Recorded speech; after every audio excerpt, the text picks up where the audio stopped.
Hello and welcome back to my Advanced Bees tutorial. Today I want to examine maximum productivity. That is, how many frame housings and how many frames do I need to get the most out of my bee? Last episode we got these valuable bees and the Aura Princess and the Aura Drone are for a little bit later. But first of all, let's have a look at these valuable bees. So you can see in the products that they can produce this thing and whatever this thing is. No, we don't really know what it is, so I'm just going to look at the master apiarist database, and just a warning, there might be some spoilers, so if you are sensitive to that sort of thing you should look away now. We find them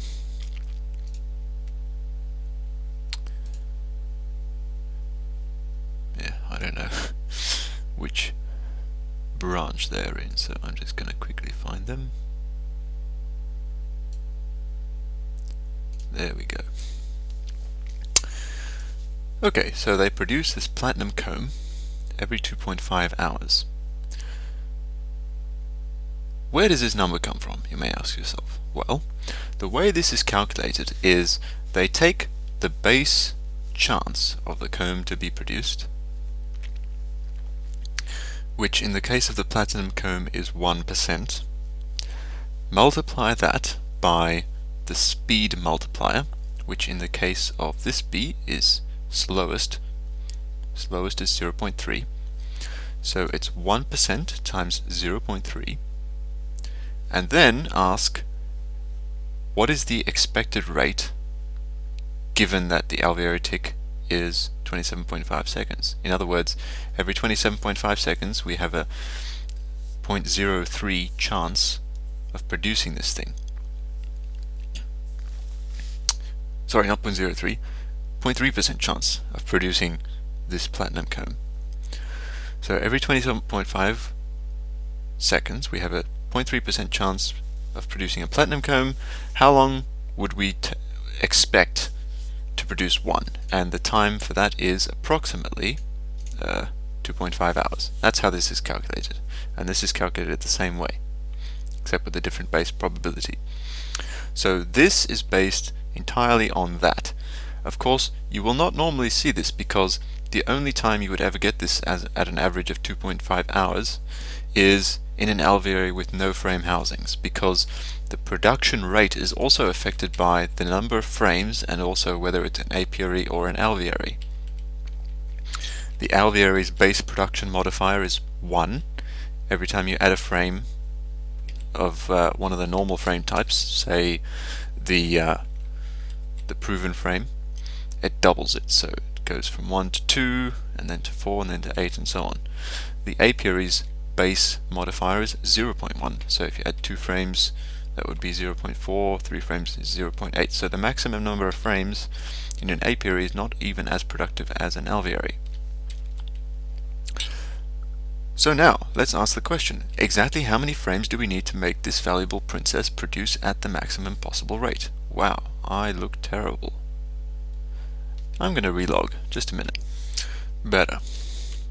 Okay, so I was just asking the question, how many frame housings, that is, how many frames do we need to make this valuable queen to produce at her maximum possible rate?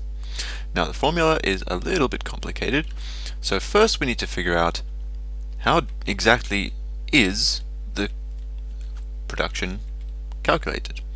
I talked about it a little bit before. It's the base production chance multiplied by the speed of the queen multiplied by 2 to the power of the number of frames that you have. So if you have, say, 9 frames, it's 2 to the power of 9, which is 512. And I didn't just pick 9 out of my hat. I think that 9 is the number that we need to make this queen produce at maximum rate. So let's get 9 frames in here. 1, 2, 3, and we can't put the frame there, so I'll just make 8 here.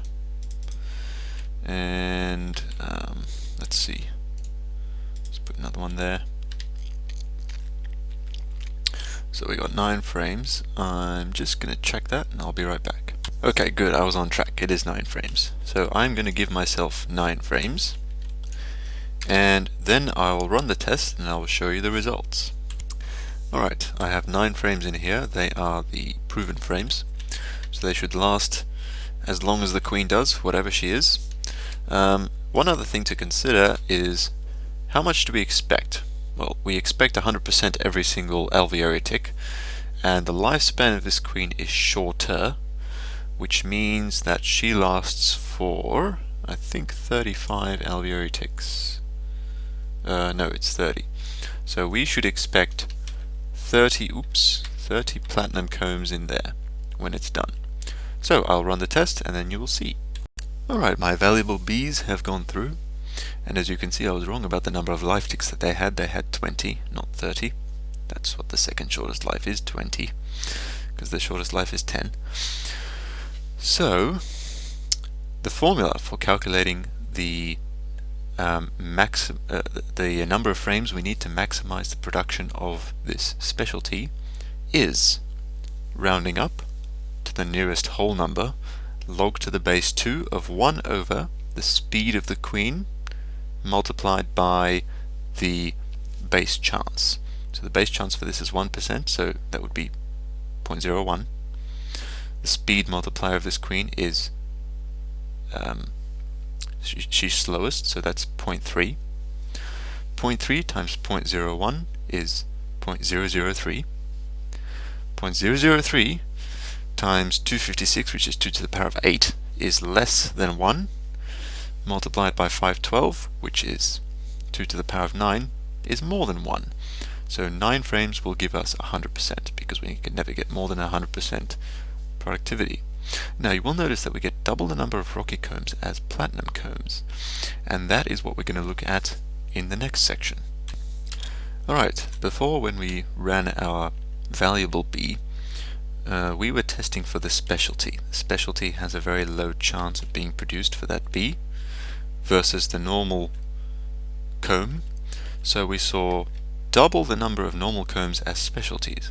And now I want to give you an in-depth insight into why that is.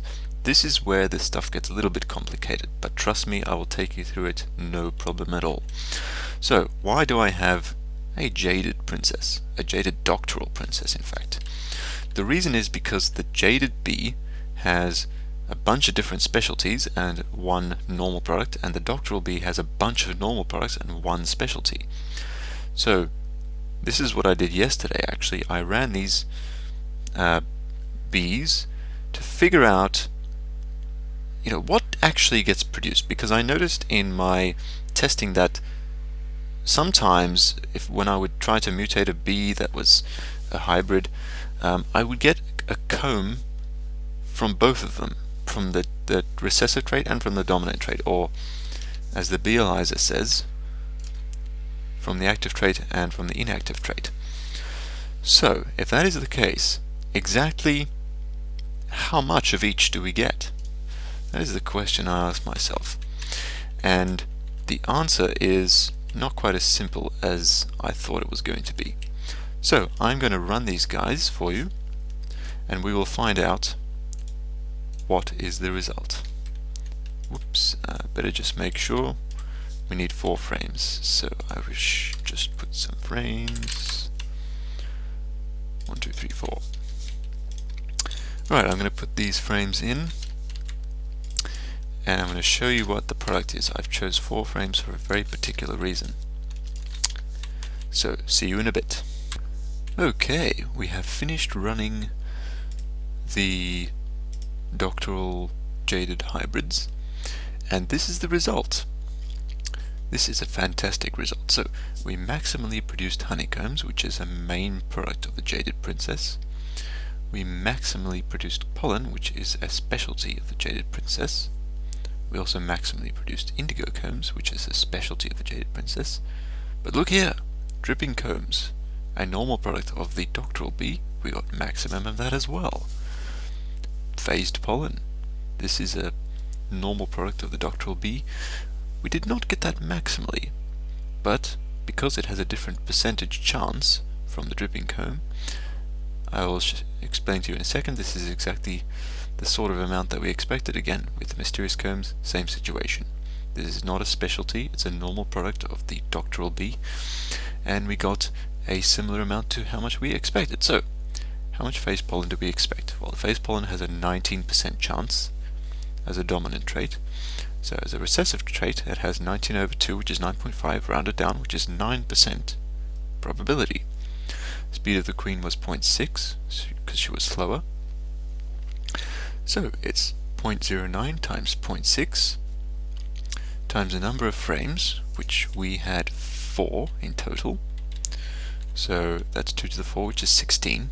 So 16 times 0.6 times 0.09 multiplied by the number of alveoli ticks, which, because they had the longest life, was 70, we should expect 60.48, and we got 63. So that is very, very good correlation with our predicted amount. Again, mysterious combs, same sort of calculation, except this time the dominant probability is 10%, so the recessive probability is 5%. We got 38, we expected 33.6, so again, very close. There is going to be variation, of course, because it's all based on probability. So, we have pretty much gotten to the conclusion. Now, we know pretty much certainly that if we want to maximally produce the main product of a bee which is pure, we need to add the number of frames we would want to use if the probability of producing that product, whatever it might be, was exactly half rounded down of what it is stated. So now I want to show you an application of that with the aura bees. So I bet you've been wondering, why do I have this aura princess in my inventory the whole time? Well, it's because of this very reason. I want to show you a case where it might happen that this theory is to be applied. So let's take a look at her. She has an aura as the active trait and an aura as the inactive trait. And both of these matter. If it had another one, then it would also matter. So the active trait main product is this airy comb, and the active trait's specialty is quicksilver drops. Let me just grab the guys in here. Products. So the chance for this quicksilver drop to be produced, which is the specialty, is 8%. The chance for the airy comb to be produced is 9%. But what happens with this recessive trait, the inactive, is that the specialty's probability gets reduced by half, rounded down. So 9% times a half is 4.5%, rounded down to the nearest percent is 4%. So the probability of getting the airy comb is 9% here plus the 4% here. So you would actually get slightly more than you'd expect just based on this if you were just having less than the number of frames required to maximize production. And if you wanted to maximize production, as in get to every single life tick, you would need enough frames to account for a 4% probability. If you wanted to just account for 9% probability, or for the 8% of the quicksilver, you would only need 3 frames. So if you put this bee with 3 frames and expected max production of the airy comb, you would be mistaken. And that is what confused me before, because I was doing tests and I was finding that they were producing something on the order of 75%, and when I was expecting 50%, and it wasn't making any sense. And now I've worked out why that is. So I'm going to run these guys in an alveoli with 4 frames. In fact, let's run with 3 frames and with 4 frames, and then I will show the results. I'm just here waiting for these guys to finish their production, and I thought it might be a good idea to tell you the formula for the calculate the maximum productivity of the dominant of the main product.